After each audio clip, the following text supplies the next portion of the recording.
I felt like I've been training for this my whole life and try to be one of the best runners in the world, you know? Like that was like my dream. In high school, finishing second at Foot Locker Nationals, I guess maybe the second fastest high school runner in the nation. I ran 8:56 for 2 miles and a 4:11 mile. So I was pretty quick. Going to college, I just ran into a ton of different like stress fractures. I had 3 different fractures in my tibia, metatarsal, and I found that just the high running volume didn't work for me. I was in the low and I was like, dude, why am I doing this? Like, you know, in high school, I was only running like 50, 60 miles a week, and then got up to that high volume and ended up getting injured a bunch, which led me to start cross training and got me into my passion of falling in love with triathlon.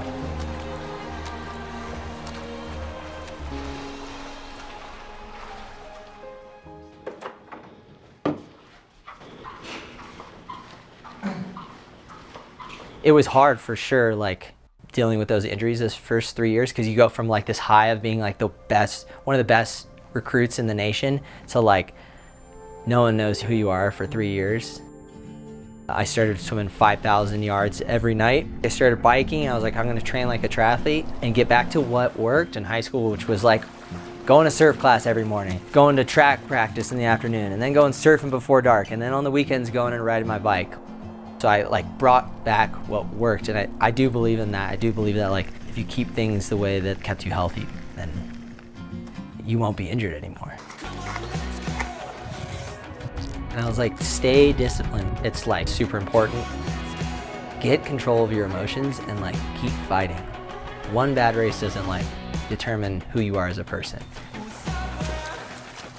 I call it the mental lab. Get back to the mental lab and like keep working on the mind, because that's what's gonna like elevate you to be a better person and performer.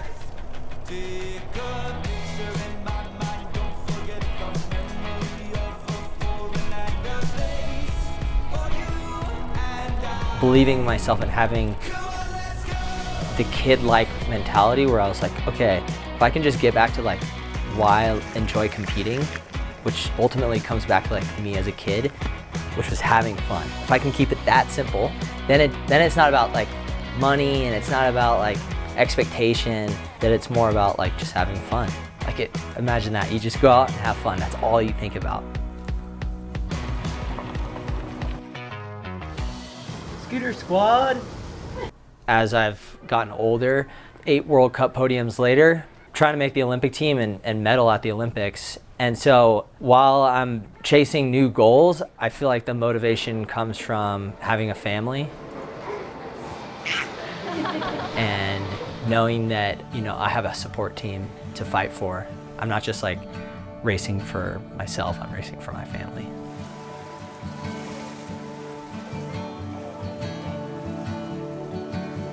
But when it comes down to it, when things get hard, thinking about like, how do I become a better person? How do I lead by example? It's been a lot more fun training with a family than training on my own. One of my biggest goals is to focus on the next workout and keep improving on that next workout. I'm always chasing improvement, and that's like my biggest goal.